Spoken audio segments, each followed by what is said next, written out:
Welcome back, everybody, to the Success Partner Podcast. I am your host, Daya Naef. And today we have in the studio Bernard Williams. Bernard is a fractional general counsel.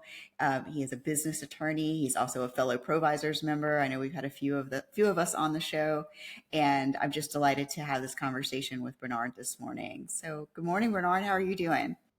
Good morning. Good morning. I'm doing very well. Thanks so much for having me on the show. Great. Well, tell us more about this fractional general counsel stuff. I'd be happy to. So I am the founder of a law firm in the greater Philadelphia area called Company Counsel LLC. And the Fractional General Counsel program is one of the services that we provide to our clients where we're able to provide ongoing, continuous legal support to help our clients navigate all the ups and downs of running a business and be prepared for seizing opportunities when they're presented. I'd be happy to go into more detail about what the program involves and how we help, if you don't mind. Yeah, absolutely. So say I'm one of those people that would be using your program. Tell me more about it. Sure. Well, it's a program based on the fiscal quarter. If I could just give a little bit of background as to how I came up with the idea. I started my legal career 25 years ago now. No, I'm dating myself. I started my legal career about 25 years ago. And then at first I worked in big law doing commercial litigation. So everything that I did was adversarial, antagonistic, and oftentimes the very existence of the company was at stake. We called it bet the company litigation. So I did that for about 8 years between firms in New York and in Philadelphia. And after about 8 years, I realized I just didn't want a career in big law and probably didn't want a career in law altogether. So I walked away from the practice of law and I started my own company. This company was in the tutoring and test prep sector. The idea was that we are going to work um, with kids and young adults who needed help developing study skills and developing SAT skills, getting better scores, better grades, and getting into college. So I started that company, and I learned almost from day one how different it was to be an entrepreneur, to be a business owner, than it was really being an employee. And particularly as an attorney, I'd spent a career looking in the rearview mirror and identifying things that companies should have done differently or that our opponents could have done differently in order to avoid conflict. But as an entrepreneur, here I was in the driver's seat, and I was having to make all these decisions on my own, oftentimes in areas where I wasn't prepared or didn't have any expertise. I found out pretty quickly, for example, that I didn't know the first thing about finance. I didn't know how to do a budget, a forecast. I didn't know what a P&L stood for. It was all just I hadn't had the opportunity to learn that yet, right? So when you're in that position as an entrepreneur and you're dealing with all these things and it's all flying at you a million miles a minute, it's very easy to make mistakes. It's very easy to feel overwhelmed, to get stressed, and ultimately to run into problems, which I did. There's a reason why I'm no longer the owner of a tutoring and test prep company. It didn't work out the way that I'd intended to. There's a lot that I did well, but there's also a lot that I got wrong. Well, those of us who would be your law clients are honored that you have come back into the practice of law. Well, it was that experience actually that inspired me to return to the practice of law. I realized that I wasn't alone. That all of my peers who I was meeting in all of my networking groups and all my other small business compadres were really good at a couple of different aspects of running a company and really bad at others. So that's how I got the idea to come back to the practice of law, but this time with a focus on the entrepreneur, on that small company owner who just wants to do a good job and provide a great service to a client and really impact the world. But they get caught up on some of the legal aspects of it, the contracts, the compliance, the legal strategy, and that's where we come in. What I also found was that even once I started my company and we were helping these small clients with their business issues and their legal issues, a lot of people were coming to me too late. They were coming to me when there was already a conflict, when there was already some sort of dispute or even a lawsuit. And certainly we can help them then, but I'd rather help earlier to avoid the lawsuit, to anticipate the problem, to prepare them so that they are in a better position should anything unexpected come up. The idea of the Fractional General Counsel program is to get ahead of these types of issues, meet with our clients on a regular basis, uh, uh, know ahead of time, even a quarter in advance, what types of things we're going to be working on together, so that we're in constant communication. They're not surprised by anything, and we're in a position to help them as questions come up, as challenges arise, and as opportunities present themselves. Yeah, that's wonderful, and that's great. And do you have a particular industry of client that you like working with? A different type of how can I know that I'm the right fit for you? We love working with service-based companies, in Okay. particular professional services. Even though we're a law firm, a lot of our clients also are law firms. They understand the value of what we do. They just either don't have the particular substantive expertise or don't want to do it. They'd rather have somebody else handle their own legal aspects.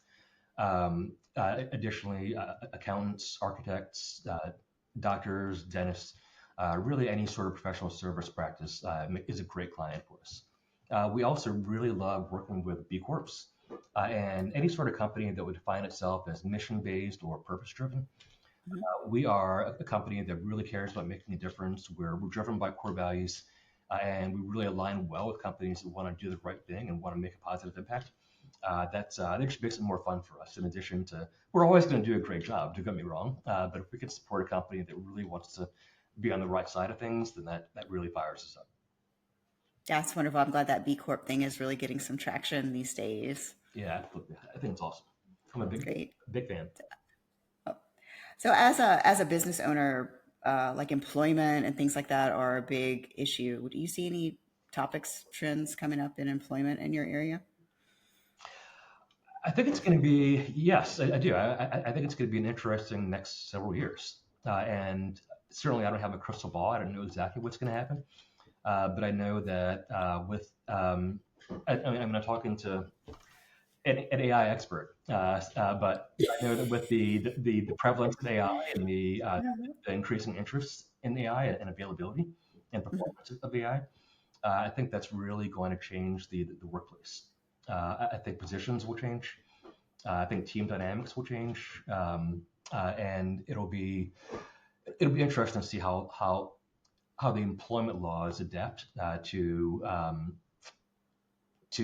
how the employment laws adapt to the prevalence of AI in the workplace.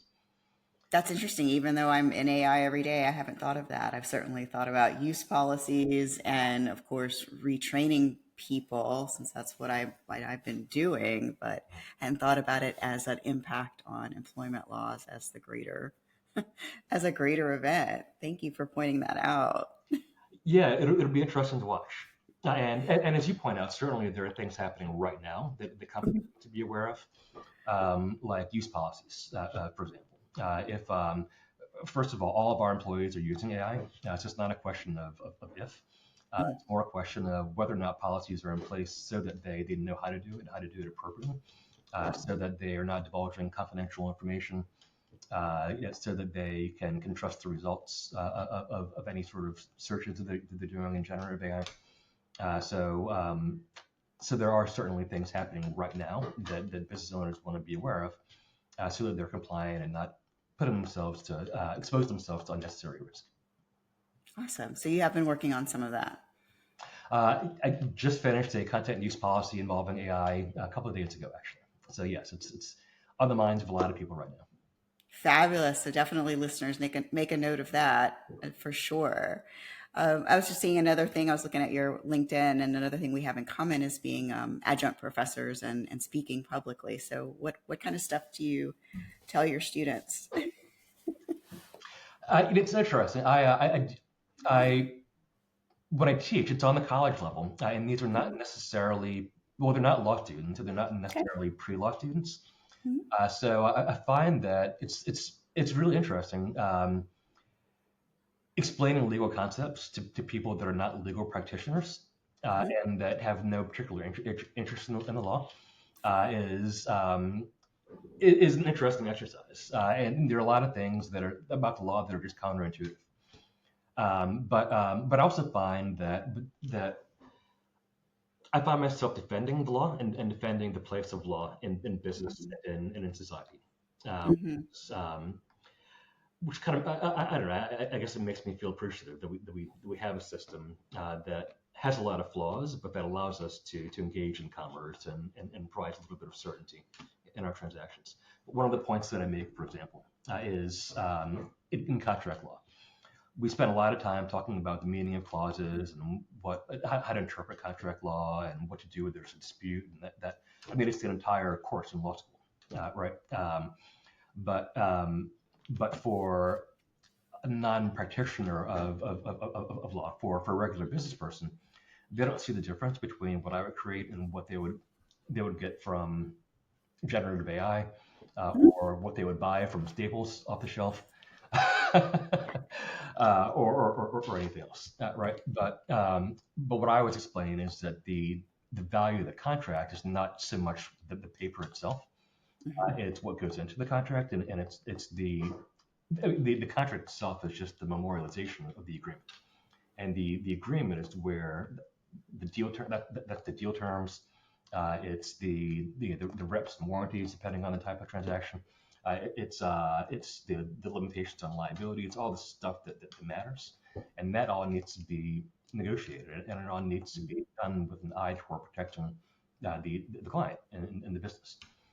So and the fact that we can memorialize that with the contract is our proof that we've come to an agreement. And that's our way of resolving disputes if later on we don't quite remember what we'd agreed to do about such and such issue, or if there's a dispute about how we'd handle X, Y, Z issue. That's where the contract comes in. I, I often say that the reason that I came back to practicing law was really because I fell in love with entrepreneurs. It's because I fell in love with business, not so much the law. But as I speak publicly and as I teach, particularly to college audiences, I can't help but appreciate that I'm in a profession that allows commerce to happen, and that without attorneys, business would look very different.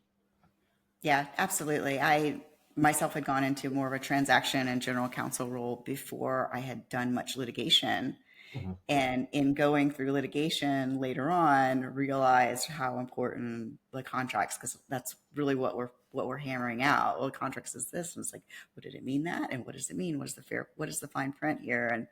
And you coming from having done it, having hashed it out first, certainly makes it easier and better to see to see around the blind corners, to see around all that, and then and then also having been a business owner, so you know the nuances of, hey, I'm a business owner. I don't like this getting mired up in all these words any more than you do, Mhm. but I know also as a lawyer how this is going to play out if we don't do it. Right. Um, Exactly. It's funny. I remember, so when I started my career as a litigator, I had friends who were transactional attorneys, but I had never done it myself. And I remember thinking, I was half joking. I would accuse them of just being people who filled out templates all day long. So to all my transactional friends who I mocked back in the day, I apologize. I've since learned that there's a lot more to it than that. There's much more to doing a deal and to preparing a contract that protects your clients than filling in blanks. So my yeah, paper tiger. That's what they used to say. Oh, well, you're just a paper tiger, and I'm like, well, I guess that's better than a desk jockey. But once I started, especially once I started getting a little bit more of both sides of the um, yes, you know what I'm saying. I hear. What do you do? What do you do for fun, Bernard? What's your hobby outside work? Let's see. I'm learning how to play golf, which has Fun. been yeah, it is fun. There's not a whole lot of things that will get me away from the computer and outside and in nature and walking around, and in golf is one of those things. But I do like to hike, so that's another thing. But yeah, but even if I'm playing poorly, which typically I am, at least I'm out in nature. I'm socializing. It's my mind's on a game rather than on work or something else. So it's so that's a nice escape. Yeah. It's always been excellent networking too. So building relationships. So I like it for the social part and for the relationship building, but I don't really think of it as networking. Because if I think of it as networking, then I'm in my work Ah, mindset, and I don't want to do that. don't want to do that. So relationship building. Yes, love it. Well, Right. good. So how do we find you, Bernard, to learn more about your programs? Well, you can find us on the internet. Our website URL is www.companycounsel.law. You can always give us a call. Our office number is 484-325-5660. Or one of the best ways to reach me is on LinkedIn. My LinkedIn address is LinkedIn.Bernard A. Williams. Yeah, I'd love to follow up if anyone has any questions, or if there's anyone that I can help in the Philadelphia, New York, or New Jersey areas. Wonderful. Thank you, Bernard. Thanks, Dan. Thank you, everybody, for listening. This has been another episode of the Success Partner Podcast. I'm your host, Daya Naef. Please like, subscribe, and stay tuned.